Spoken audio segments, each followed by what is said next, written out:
They thought she was just another victim until Judge Caprio reacted to the racist police assault.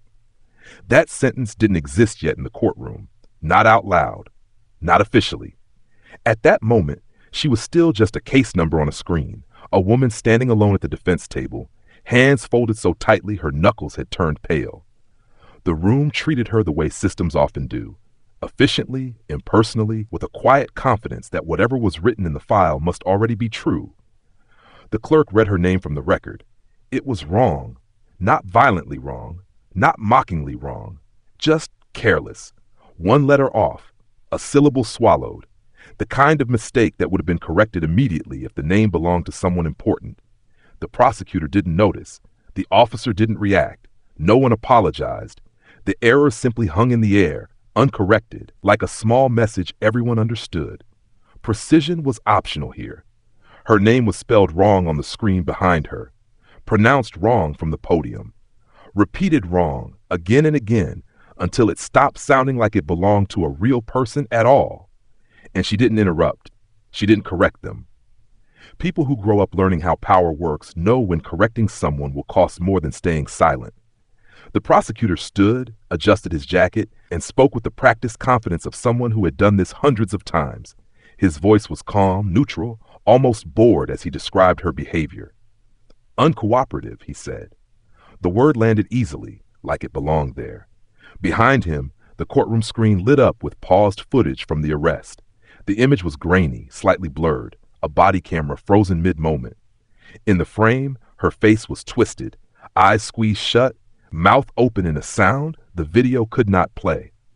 But everyone knew what it was. She was crying, she was begging, she was trying to breathe. The prosecutor didn't look back at the screen. He didn't need to. His words were doing the work for him. Uncooperative sounded cleaner than panic, more manageable than fear, safer than acknowledging what happens when authority meets vulnerability and refuses to slow down. The footage stayed frozen long enough for discomfort to spread, then disappeared. Next, her child was mentioned, not by name, not as a person. A disruptive factor, the prosecutor called him. The words echoed strangely in the room. Disruptive, factor, as if the small boy sitting in the gallery wasn't a human being, but an obstacle to procedure. No one mentioned how he had clutched his backpack that night, how it was nearly as big as his body, how he cried when his mother was forced down, screamed her name until his voice cracked. In the language of the court, children don't cry, they interfere. When Judge Frank Caprio finally spoke, his voice was steady, even gentle. He turned toward her and asked if she wished to say anything before the court proceeded. She lifted her head, and the microphone went dead. A clerk leaned forward, pressed a button, then shook her head slightly. "We're short on time," someone said. "We'll proceed." The moment passed quickly, almost smoothly, too smoothly. But something about it felt wrong in a way that couldn't be measured or objected to. A chance to speak had appeared and vanished without resistance. The system had moved on, satisfied with its own efficiency. Judge Caprio said nothing, not immediately. He looked down at the file in front of him, then at her, then back at the screen. Seconds passed. Not many, but enough to be noticed, enough to feel deliberate. It wasn't the silence of indifference. It was the silence of someone listening past what was being said. In that quiet, someone in the gallery let out a breath they didn't realize they'd been holding. It wasn't loud. It wasn't dramatic. Just a sharp exhale, frustration, sadness, recognition, all packed into a single sound. And suddenly, the room felt different. The official report was read into the record. No significant injuries. The phrase sounded clinical, safe, final. Then the photographs appeared. Close-ups of her wrists, purple, blue, swollen. The kind of bruising that doesn't come from falling. The kind that forms when fingers stay wrapped too long, too tight. The contrast between the words and the images was almost unbearable. No significant injuries, the report insisted, as the evidence glowed 10 feet tall behind it. The officer took the stand next. He spoke comfortably, too comfortably. He described the arrest as textbook. He explained his actions as necessary. And when he referred to the moment he forced her to the ground, a faint smile touched the corner of his mouth. Successful restraint, he said. The words felt rehearsed, approved, protected. No one challenged him yet. Her attorney tried. He rose to speak, voice tight, clearly aware of the uphill battle ahead. He referenced the footage, the injuries, the child. He was interrupted, redirected, cut off. Procedure moved faster than compassion ever does. At one point, the attorney paused, hands dropping to his sides, as if considering whether continuing was worth the cost. It was the look of someone who has seen this before, someone who knows how often truth loses when it arrives without power behind it. Through all of it, she stood there. Still, she didn't cry. Not once. Instead, she pressed her lips together so hard they trembled. A thin line of blood appeared where skin had split under pressure. It was the quietest form of resistance imaginable. Not rage, not shouting, just endurance. Judge Caprio watched her carefully then. Not the way a judge watches a defendant, but the way a human being watches another human being trying not to break in public. The lesson in the room was never spoken aloud. It didn't need to be. When a system can't even say your name correctly, it has already decided how much care you deserve. And everyone in that courtroom felt it. The cruelty of being misnamed, misunderstood, and nearly erased. Before the gavel ever struck, the body camera footage stopped at the exact moment she was forced to the ground. Not seconds before, not seconds after. Right there, where everything mattered. The screen froze, then went black. A technical explanation followed quickly, something about a malfunction, about angles, about storage limits. The words came fast, practiced, as if this interruption had already been anticipated long before anyone asked about it. No one in uniform seemed surprised. The room absorbed it in a strange way. Not with shock, but with that heavy recognition that comes when something predictable happens again. People shifted in their seats. Someone crossed their arms. A few eyes dropped to the floor. The officer didn't hesitate. He leaned slightly toward the microphone, posture relaxed, voice firm. "I felt threatened," he said. The sentence landed flat, unsupported by the reality everyone had just watched disappear. He was the only one carrying a weapon, the only one wearing body armor, the only one with the authority to decide how far things would go, and yet somehow, fear belonged to him. The prosecutor nodded subtly, as if that statement completed a familiar formula. Threat equals justification. Justification equals closure. No further explanation required. Then the audio clip was introduced. It wasn't dramatic. There was no cinematic buildup, just a brief announcement, a few clicks, and then a voice filled the room. "You should know your place." It didn't echo. It didn't boom. It didn't need to. The words were casual, almost bored, said the way people speak when they don't expect consequences, when they've said it before and nothing happened then either. The officer stared straight ahead as the clip played. He didn't react, not even when his own voice became unmistakable, not when the room collectively stiffened, not when the weight of those words settled over the gallery like a thick fog. The prosecutor cleared his throat. Instead of addressing the audio, he shifted tactics. He read aloud an old charge from her past, one that had been expunged, legally erased, supposed to be gone. But here it was again, spoken loudly, slowly, deliberately. Each word enunciated as if it deserved to be heard, as if it still defined her. It felt intentional, not evidence, contamination. The charge hung in the air, staining everything around it. A mark that could not be unseen once spoken. A reminder that in some rooms, forgiveness exists only on paper. A witness was called next. A neighbor. A man who had been outside that night. Someone who had seen enough to know something was wrong, but not powerful enough to stop it. He took the stand nervously. His hands shook as he adjusted the microphone. His voice wavered, but his story stayed consistent. The prosecutor listened, then dismissed him with a single word. Unreliable. No explanation followed. None was requested. The reason didn't need to be said out loud. Everyone understood it the moment the word was spoken. The color of his skin had already decided how much his truth was worth. Judge Caprio raised his hand. It wasn't sudden. It wasn't aggressive. Just a calm, clear signal to stop. The prosecutor kept speaking. For a brief moment, procedure overpowered authority. The courtroom watched as something subtle but deeply unsettling unfolded. A judge being overridden not by chaos, but by momentum. Judge Caprio raised his hand again. "Counsel," he said. The prosecutor finished his sentence anyway. It was the kind of small disrespect that rarely makes headlines, but everyone felt it. The room tensed. Not because voices were raised, but because boundaries had been crossed quietly. The officer returned to the stand. When questioned about the audio clip, he shook his head. "I did not use racial language," he said. The denial came seconds after the video had played it clearly. No hesitation, no qualification, just refusal. Murmurs spread through the gallery, soft at first, then louder, like a wave trying to rise. But the bailiff shifted, and the murmurs died down. Outrage retreated into clenched jaws and crossed arms. Anger was present, but it had nowhere to go. She was called to speak again. This time the microphone worked. Her voice was soft, too soft for what she was describing. She explained how the officer's hands had tightened around her neck, how the world narrowed, how her thoughts went to her child sitting nearby watching. As she spoke, someone interrupted her. "Ma'am, please remain calm." The words were said gently, almost kindly, but they landed like an insult. Remain calm, as if fear had been a choice, as if pain were a tone problem, as if composure mattered more than survival. Judge Caprio's face changed then, not dramatically, no visible anger, just a shift, a tightening around the eyes, a stillness that suggested something inside him had reached its limit. He looked at the officer, then at the prosecutor, then back at her, and for the first time since the hearing began, he struck the gavel hard.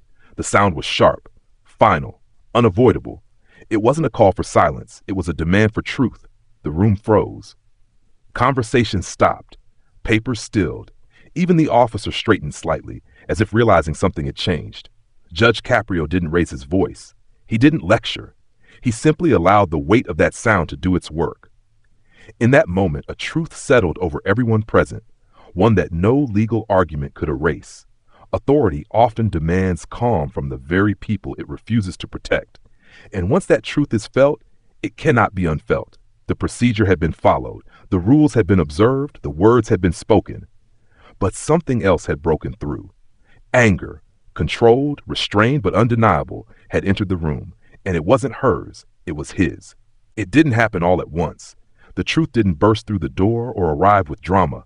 It came the way it usually does in rooms like this, piece by piece, reluctantly, as if being pulled into the light against its will. The first crack appeared in a file no one intended to open, a routine check, a quiet request, a question that sounded harmless enough. Has this officer been named in prior complaints? There was a pause, too long. The answer came carefully, yes. Just one word. But it shifted the air in the room.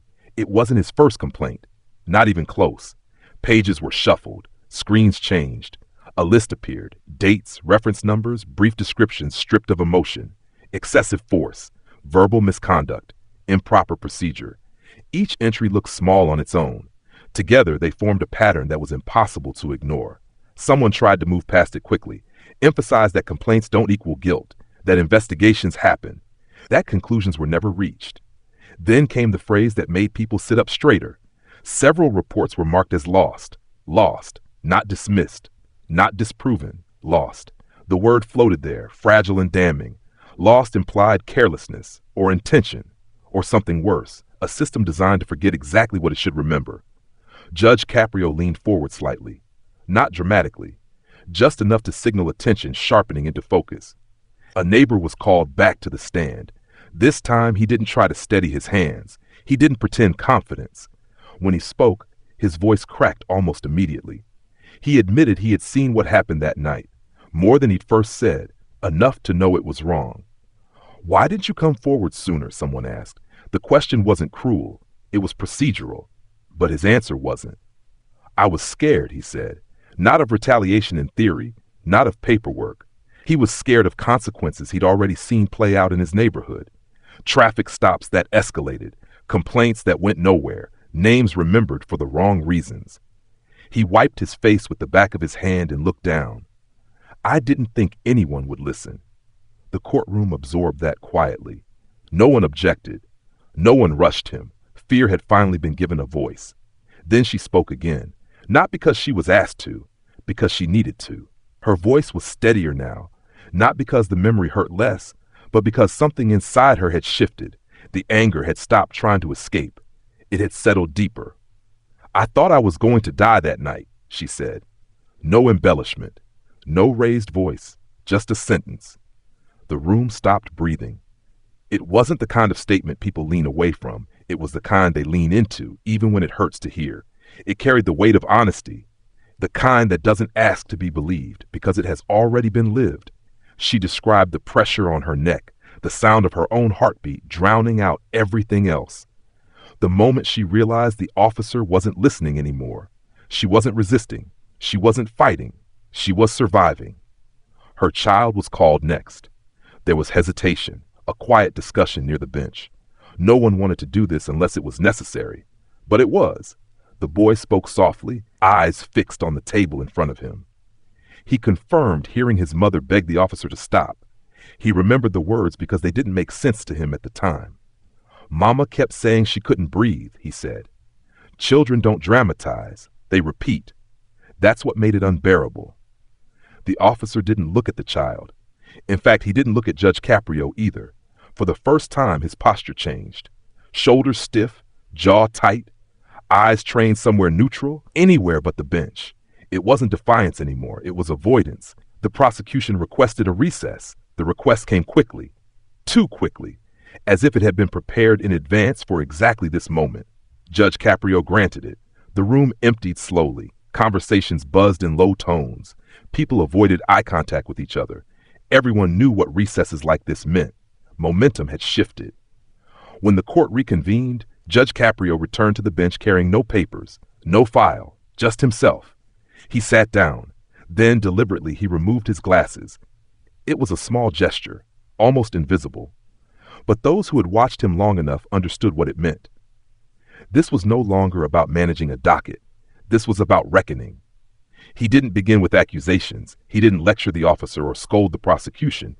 He spoke instead about the Constitution, about rights that exist not because of permission, but because of principle. He spoke about the oath sworn by those in uniform, an oath to protect, not to control, not to intimidate, not to decide whose fear counts.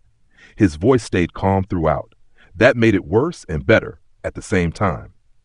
This court, he said, does not exist to preserve comfort for power. No one interrupted him. No one dared. He talked about how systems fail, not with explosions, not with villains twirling mustaches, but with paperwork, with silence, with files marked lost, with people deciding it's safer not to speak. He looked directly at the officer for the first time since testimony began and held his gaze. There was no anger in his eyes, only disappointment, the kind that cuts deeper than punishment. By then, everyone in the room understood something fundamental had changed. The case they thought they were watching at the beginning no longer existed. This was no longer about whether a woman had been uncooperative. It was about whether the system could be trusted to tell the truth about itself. And the uncomfortable lesson settled in, heavy but undeniable. Systems don't fail loudly. They fail quietly, until someone forces the truth into daylight. That someone on this day was not shouting. He was sitting at the bench, glasses in hand, refusing to look away. Judge Caprio spoke in a calm tone, not loud, not forceful, yet the room leaned toward him all the same. This court does not punish victims. The sentence was simple, almost bare, without legal ornament or moral lecture, just carefully placed where it belonged. And after everything that had occurred, it weighed more than any argument before it. For a brief moment, no one responded. People didn't breathe, didn't shift, didn't whisper, as if the courtroom needed time to realize that the tension it had carried for hours, maybe longer, was finally being set down. Judge Caprio continued just as evenly. All charges are dismissed. That was all. No explanation, no buildup, no attempt at profundity, because certainty needs no decoration. The words landed cleanly like a door closing behind a storm, and whatever narrative had been built against her, the labels, the assumptions, the careful distortions, collapsed quietly with nothing left to contest. She did not react at once. People expect relief to be dramatic, tears, hands to the face, a visible release. But instead she stood still, as if her body needed proof that the ground beneath her was finally solid. Judge Caprio looked down at the file one last time, then did something that mattered beyond dismissal itself. He ordered the record to reflect racial misconduct, not suggested, not implied, but recorded. Those words would exist in ink, in databases, in official memory, where silence had once protected and documentation would now stand. The officer shifted uneasily. Judge Caprio looked up. "Officer," he said, "you are excused from the courtroom." Not accused, not publicly shamed, simply removed, the instruction carrying a quiet authority that allowed no negotiation. The officer stood stiffly and walked toward the exit, his footsteps echoing briefly before disappearing. The room felt lighter immediately, not triumphant, just less burdened. Then something unexpected occurred. Judge Caprio turned back to her and apologized, not through counsel, not through procedure, not wrapped in legal phrasing, but from the bench. "I'm sorry this happened to you," he said. It was not an apology to the system as an abstraction. It was personal, human, direct, an acknowledgement that harm had occurred and that it mattered. She blinked hard once, then twice, and reached for her child. He stepped into her arms without hesitation, as if he had been waiting for permission to finally feel safe again. She held him close and released a breath so deep it sounded as though it had been trapped inside her for years. It was not a sob, not even joy. It was release. Judge Caprio turned to the gallery, his gaze moving slowly across the room, the strangers, the observers, the quiet witnesses who had endured discomfort, anger, and silence. "Justice," he said, "is not a privilege." He did not elaborate, and he didn't need to. Those 4 words settled into the room and stayed. No one applauded, no one cheered, because this was not that kind of ending. The silence that followed was heavy but not oppressive, respectful and reflective, the kind that comes after something important has been set right, even if only in a small corner of a larger world. Anger drained from the room slowly, not erased, not forgotten, but transformed into relief, steadier, quieter, more sustainable. People gathered their belongings without haste. Conversations were muted, eyes met briefly and then turned away, everyone aware they had witnessed something rare. Not perfection, not redemption for a broken system, but correction. Her dignity was restored without spectacle. No one crowned her a symbol. No one asked her to represent anything beyond herself. She was simply allowed to leave as what she had always been, a person whose rights had been violated and then acknowledged.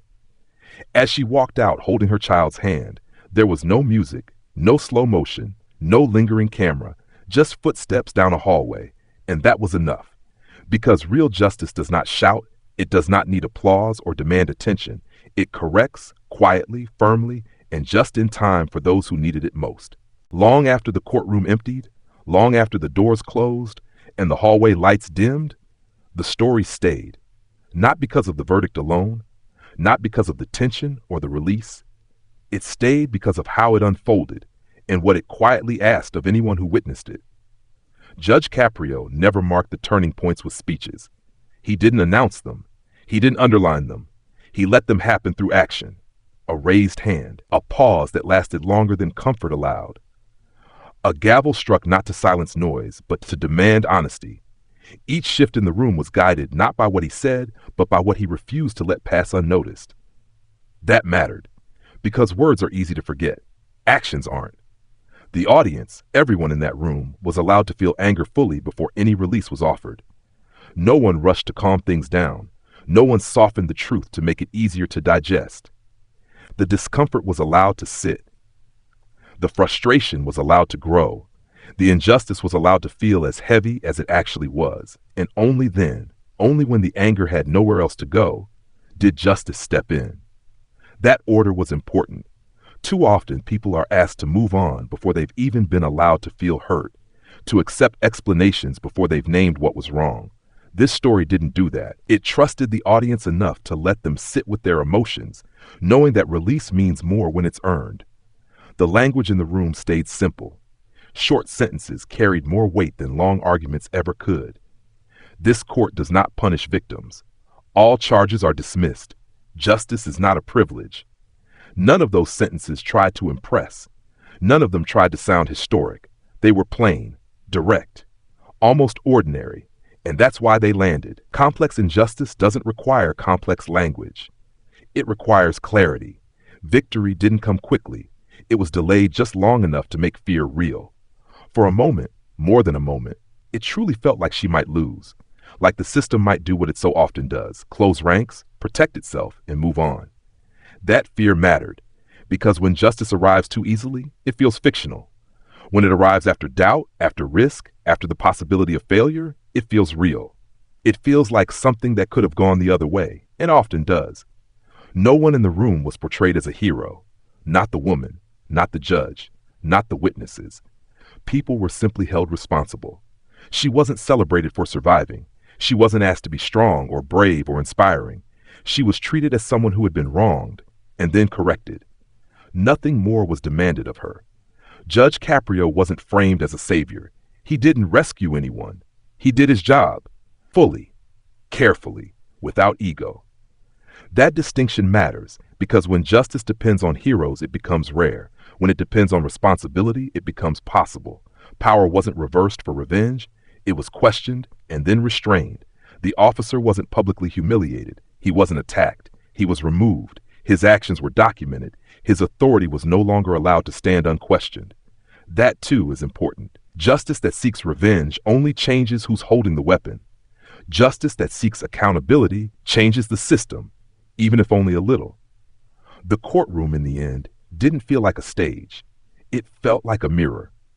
Everyone who sat there saw something reflected back at them. Their assumptions, their silences, their comfort with letting things slide because it's easier not to get involved. No one left untouched. That's why the silence at the end felt different. It wasn't empty. It was full of thought, of recognition, of responsibility quietly settling in.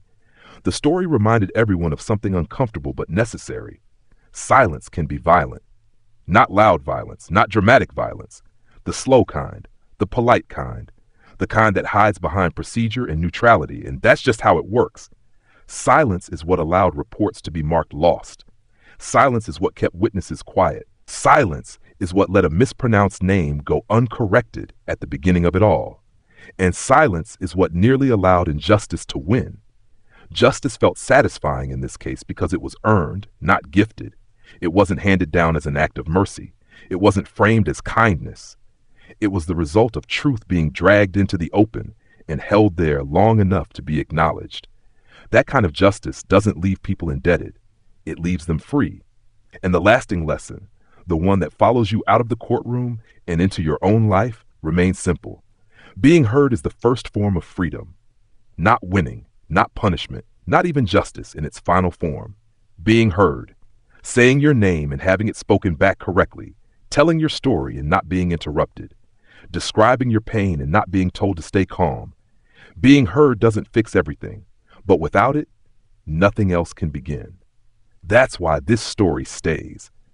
Because it isn't really about a courtroom or a judge or even a verdict. It's about what happens when someone finally listens and refuses to look away. And once you've seen that, it's hard to forget what it asks of you next. Hello, everyone, and thank you for staying with us until the very end here on Judge of God. If this story made you pause, if it made you uncomfortable, if it stayed with you longer than you expected, then it did what a real courtroom should do. It reminded us that justice isn't about winning or losing. It's about listening before deciding. I'd love to hear what you felt while listening. Did your opinion change along the way? Was there a moment that made you stop and think? Share your thoughts in the comments. Your voice matters here. If you believe stories like this deserve time, patience, and honesty, please consider subscribing to the channel. And don't forget to turn on the notification bell so you won't miss the next case, because every courtroom has a lesson and every verdict leaves a mark. Thank you for giving this story your attention, not just your time. This is Judge of God, and I'll see you again in the next trial.